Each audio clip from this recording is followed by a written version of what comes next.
What's going on, guys? Welcome back to another War Thunder video. Today we're on the dev server. 1.55 has hit the dev server and I am pumped. Oh my god. New planes, new tanks, all kinds of fun stuff to check out.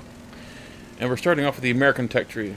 As of right now, there's only one new addition to the American tech tree, and it is the Grumman F3F-2. Yes, it's a biplane, boys. It's been a while since we got a new biplane. And this was a plane that was eventually replaced by the Buffalo that most of us have become familiar with, the Brewster Buffalo, the F2A. This was used by the U.S. Navy in the late 30s, and it didn't stay in service for all that long. You have to remember, the biplanes, they only have so much of a lifespan. They can only perform so well. And speaking of performing well, I wanted to show this little climbing spiral that I performed here in this test flight. This reminds me a little bit of the Ki-10, the Japanese plane that can practically helicopter up and up and up. I'm very impressed by how well this thing can climb in basically a stall. It's absolutely hilarious. Oh, we're getting awfully close to the end. Anyway, the F3F-2 has a 50 caliber machine gun and a 30 caliber machine gun, with the option of adding two 100-pound bombs. And well, it's over. It's over. We've hit our limit. Unfortunately, this thing can only climb so well. Helicopter mode is over. I know a tier 1 biplane isn't something that gets very many people excited, but just for something different, I'm actually looking forward to this. I like taking out the low tier stuff every once in a while. I think the last biplane I flew was the premium Chaika, and I had a ball with that. Of course, that has cannons, but still, 150 cal and 30 cal should be plenty of firepower to take down some early biplanes. Maybe some Ki-10s or Gladiators or something. Next up, we head over to Germany, where we find the Ju-88A1. This is a new variant of the Ju-88 that we've all become familiar with, the A4. This is a battle rating 2.0 aircraft, and instead of just being a bomber, it's also an attacker. It has the one machine gun in the nose. I also believe it loses one turret gunner. I believe that instead we have the addition of the machine gun in the nose. I'm not entirely sure if this plane was necessary, to be honest with you, because I feel like we already have this BR covered as far as attacker bomber kind of thing, because we have the Do 217s, which have been added recently. But I suppose one could argue that this is necessary just because the Do 17s can't carry the payload that the Ju-88s can, and I can understand that reasoning. And here, as you can see, as I'm spraying in the back, there's not a whole lot of protection. The defensive armament is quite weak. Not only is there not very many turrets, but there are very few guns back there just in general. So you're going to be very vulnerable. And as you can see in the X-ray, there are fuel tanks everywhere in this thing. You're going to be a fiery wreck, unfortunately. But that tends to come with being a bomber. It doesn't matter which bomber you're in, you're going to be a fireball no matter what bomber you're in at some point. And sticking with Germany, we move on to tanks. At present, this is the only tank that's in Germany. We have the battle rating 3.7 Churchill. This is a premium tank, which comes to us at a cost of 1,300 Golden Eagles. It's a tier 2. It has a 57mm quick-firing cannon. And one of the things that I'm liking about all of the new British tanks that have been introduced so far is the speed of the reload rate. You know, it's very low. It's usually between 3 and 6 seconds on a lot of the tanks. Not only does the Churchill have that relatively quick-fire gun, but it also has relatively good armor on the front. Side armor is so-so, but at a battle rating 3.7, I'm liking the armor on this thing. Now, as far as how she looks in the field, how she fires, how she moves, let's take it out for a little test spin. you'll notice that when it fires, it has very little recoil. The chassis of the vehicle is so heavy that recoil is minimal, quite frankly. When you compare it to something like the T-34-100, which I've been playing a lot lately, the T-34 practically does a bunny hop or a wheelie every time it fires, because it's such a big gun compared to the weight of that vehicle. And so the Churchill, on the other hand, is very heavy, and that allows you to have a very stable gun platform. You're not going to have to worry about aiming your shot a whole lot. You can see when I come to a stop, you don't see my gun sight going too far up and down. It's a relatively fluid operation. As far as speed, don't expect this to go very fast. You won't be able to cap very many zones with this. You're not going to be leading the charge. This is not like a Locust or anything like that. It reminds me of the Black Prince, which of course is a Churchill. And similarly, you're going to be very slow. You're going to be one of the last tanks into the fight. However, what you lack in speed, I think you gain with that stable gun platform and the relatively good armor at this tier. Battle rating 3.7 in realistic. I think the Churchill is going to be a very good addition to the game. It's just a matter of whether or not you want to spend 1,300 Golden Eagles on a captured premium. I know some people are very put off by the fact that captured vehicles are offered as a premium. And here you can see the slow reverse speed. 2 kilometers an hour in reverse. That slow reverse speed could cause you to lose your tank. I can already imagine you being killed because you weren't able to reverse out of harm's way after peeking a corner around the house or a rock or what have you. That being said, it's still a really interesting tank. With Germany covered, we switch nations and head on over to the Soviet Union, where we find the new edition of the MiG-17 jet fighter. This is a battle rating 9.0, tier 5 jet. Gaijin has received thousands upon thousands of requests for the MiG-17. They've heard your plays, and here it is, boys, the MiG-17. So how does this differ from the MiG-15 BIS that's been in the game for basically as long as I can remember?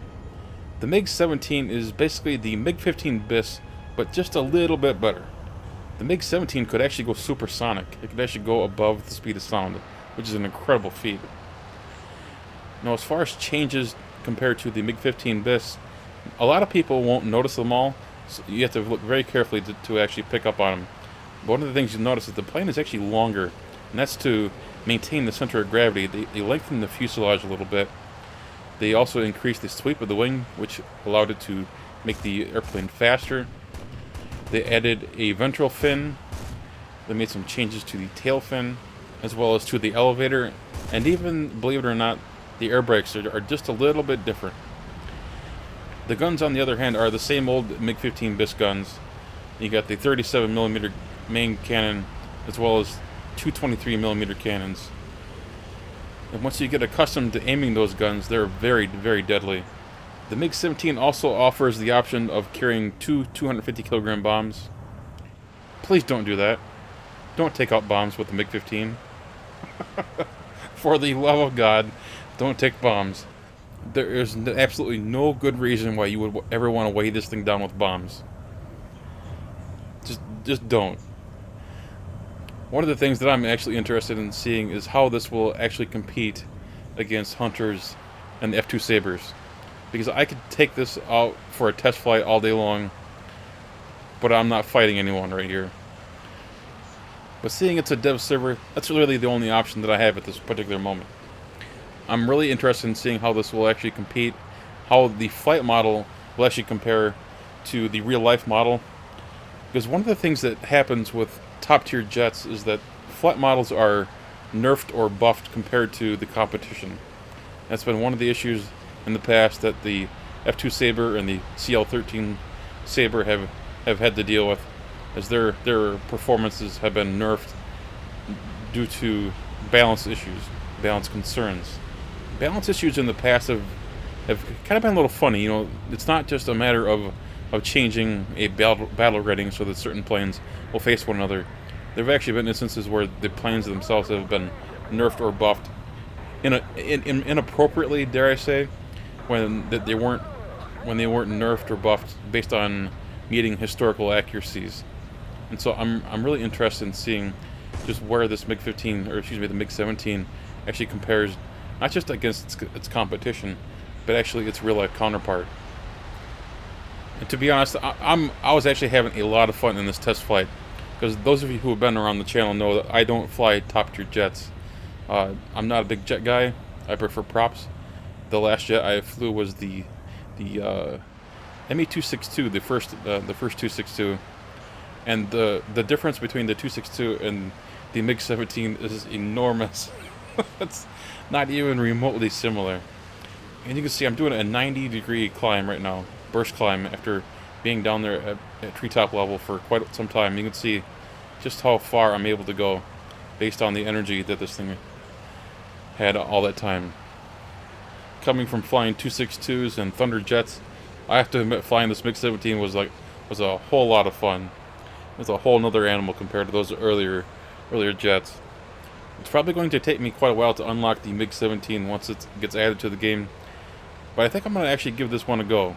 I haven't unlocked my Hunter yet, and it's been a while since I took the MiG-15 BIS out.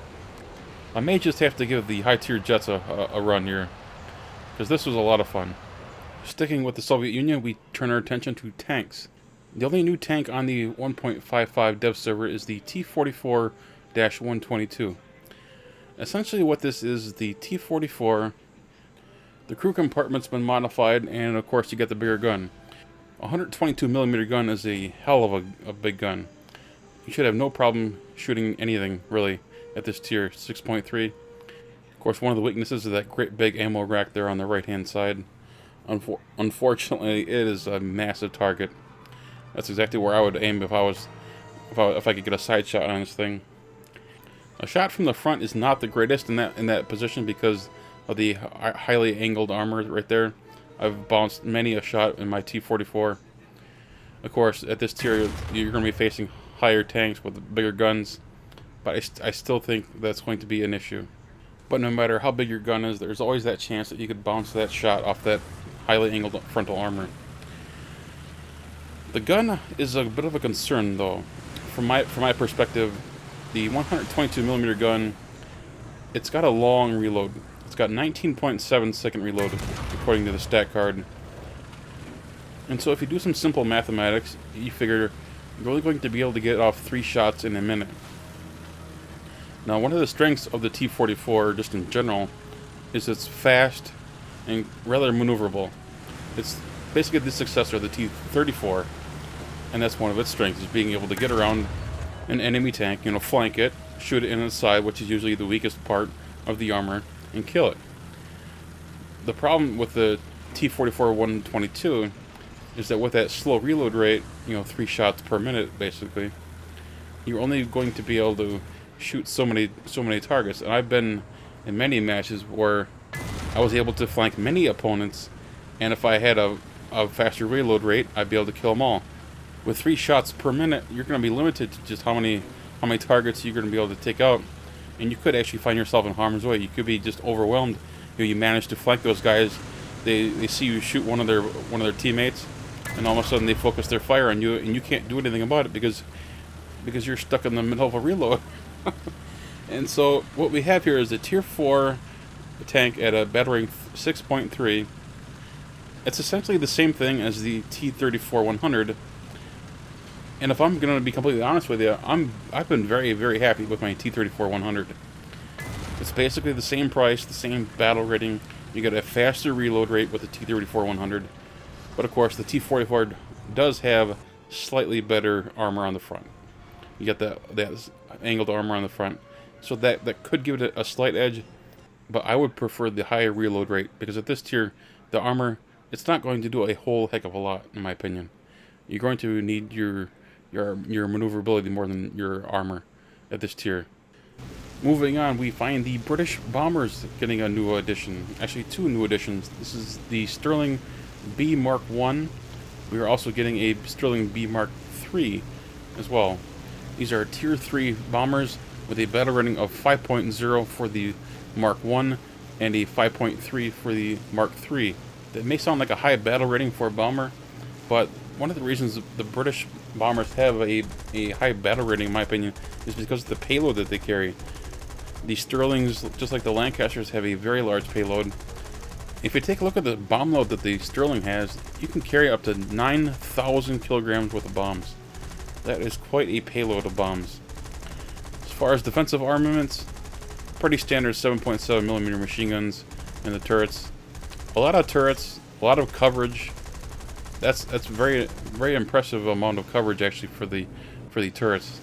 But of course, they're just 7.7s. They're just 30 cals. It would have been nice to have some 50 cals, but that just wasn't in the works for the British bombers. As for the bombs, look at that. Beautiful looking payload doors. And of course, big booms, lots of bombs, lots of destruction. And you know what? For a bomber, the Stirling actually turns quite well. This isn't one of those light bombers that you find in the German lineup or something like that. This is actually a relatively heavy bomber, and it has no problems turning. I'm very impressed with the performance. And here's one last look at the bomb bay doors. Very cool looking. Lots of bombs, lots of explosions. I'm actually looking forward to flying this bomber. Me in a bomber. Who would have thought? It's been a long time since I've flown a bomber in realistic. And it turns. It actually turns quite well. Just what Allied teams need is more bombers. Oh my god, what am I thinking? And now we move on to British tanks. Yes, we do have some British tanks. Only rank 1 tanks are on the dev server, unfortunately, for the time being. We're being told that new tanks will be added in the upcoming days and weeks. We'll just see which ones get added. We're going to start off with the Cruiser Mark IV A13 Mark I. This is a battle rating 1.0 in realistic. That's a reserve tank. Everybody should start off with this. As you can see, it's got a lot of flat armor. Not a very impressive way to armor a vehicle, to be honest. But this is pretty typical of a lot of the early British tanks. And if you take a look at the early tanks of some of the other nations, they tended to follow a similar theory, in that we'll just throw a plate of armor up and hope to God that will help protect the crew, when in fact that really didn't do a whole hell of a lot. As far as the gun goes, you have a 40mm quick-firing 2-pounder with a maximum capacity of 87 rounds. And then you have a 7.7mm machine gun, which is a Vickers machine gun, actually. And as you can see here in the test drive, it's a fairly fast-firing gun. The Cruiser has a reload rate of 3.5 seconds, which will allow you to fire a lot of rounds downrange, which I'm sure will kill a lot of tanks. But of course, you have to be careful, because the crew in this Cruiser is in a fairly tight spot. One well-placed shot, and you can have your entire crew one-shotted, and that's an issue with a lot of the early British tanks, unfortunately. The speed and maneuverability of the Cruiser Mark IV is actually reasonably good. Turret traverse isn't too bad.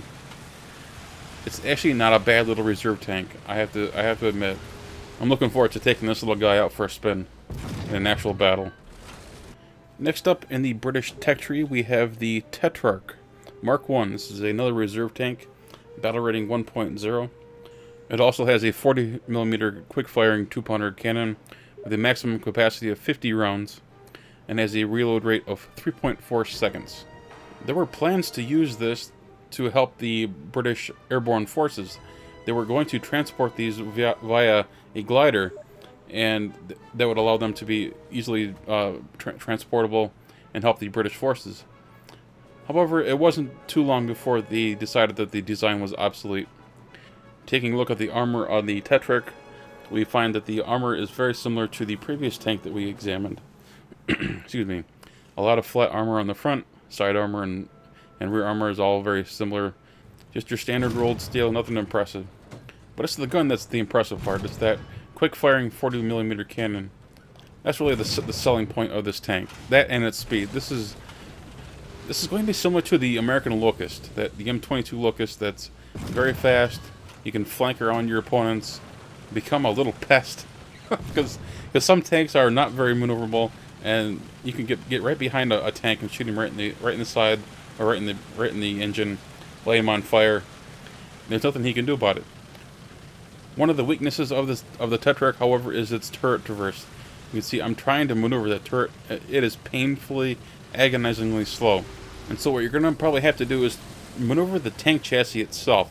And see, I'm toying with that and maneuvering the horizontal turret itself at the same time. You can see the aim went all over the screen there. The controls are just a little bit touchy. The Tetrarch is a little fussy. But as you can see, it's a very fast little tank.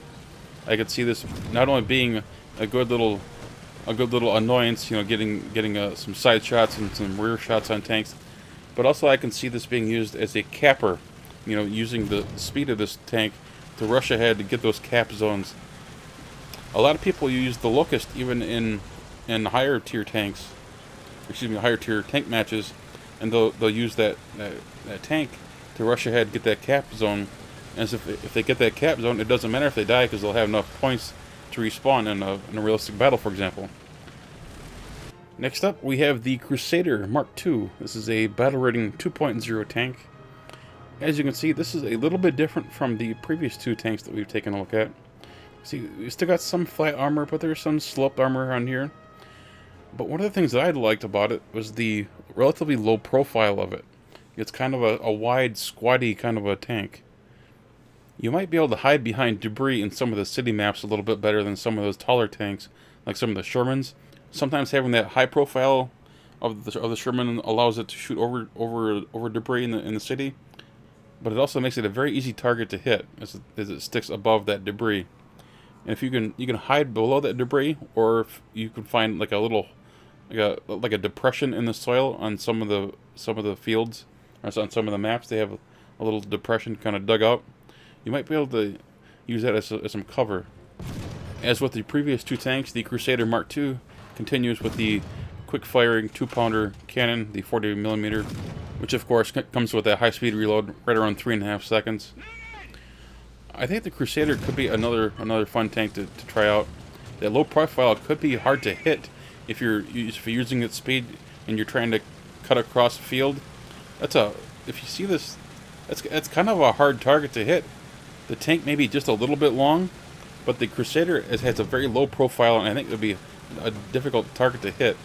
And of course, if you hit that turret at the right angle, it might actually bounce off that angular armor, just depending on the gun that you have and the angle you are compared to the turret.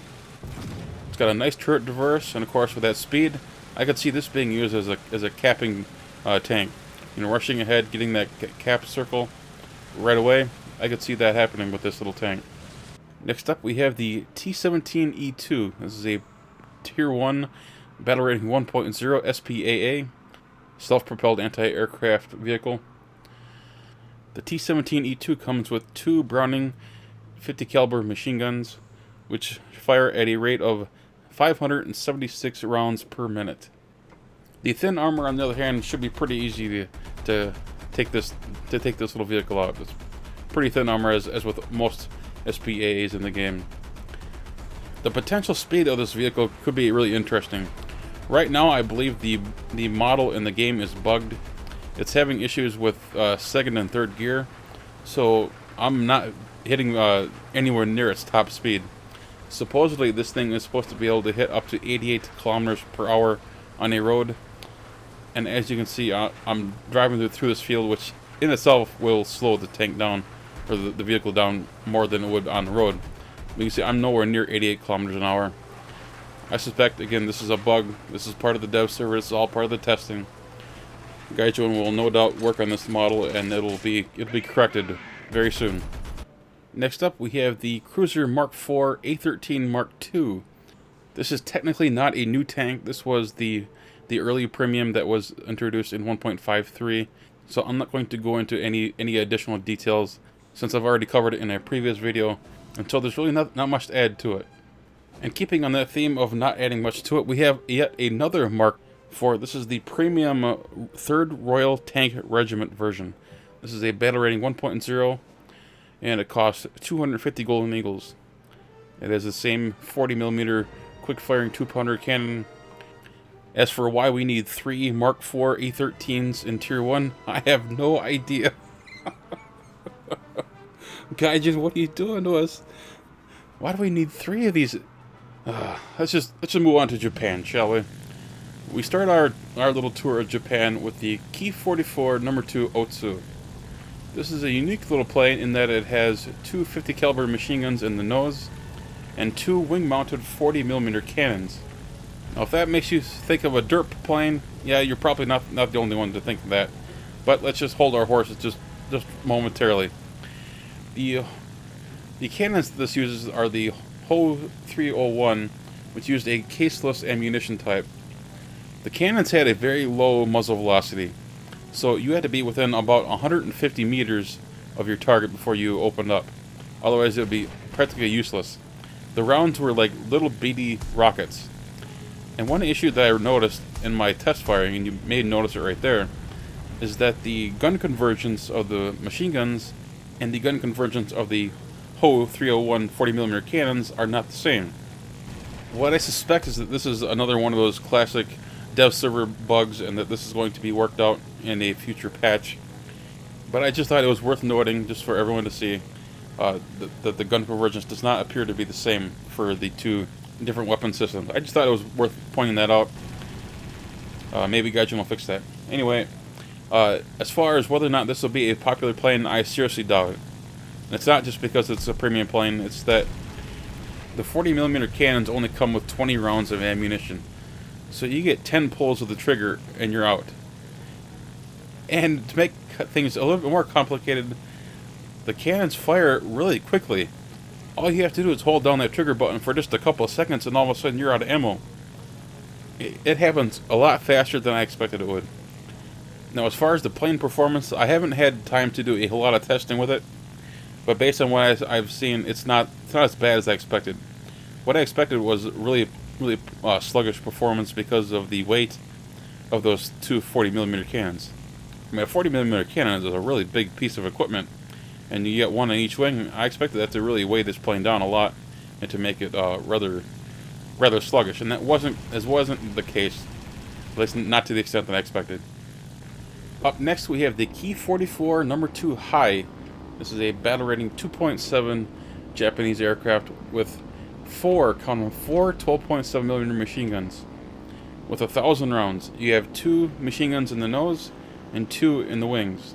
I know I haven't done any videos on any of the early Kpfw-3s or Kpfw-4s for the channel, but I have actually been flying them. I have enjoyed their great little performing planes.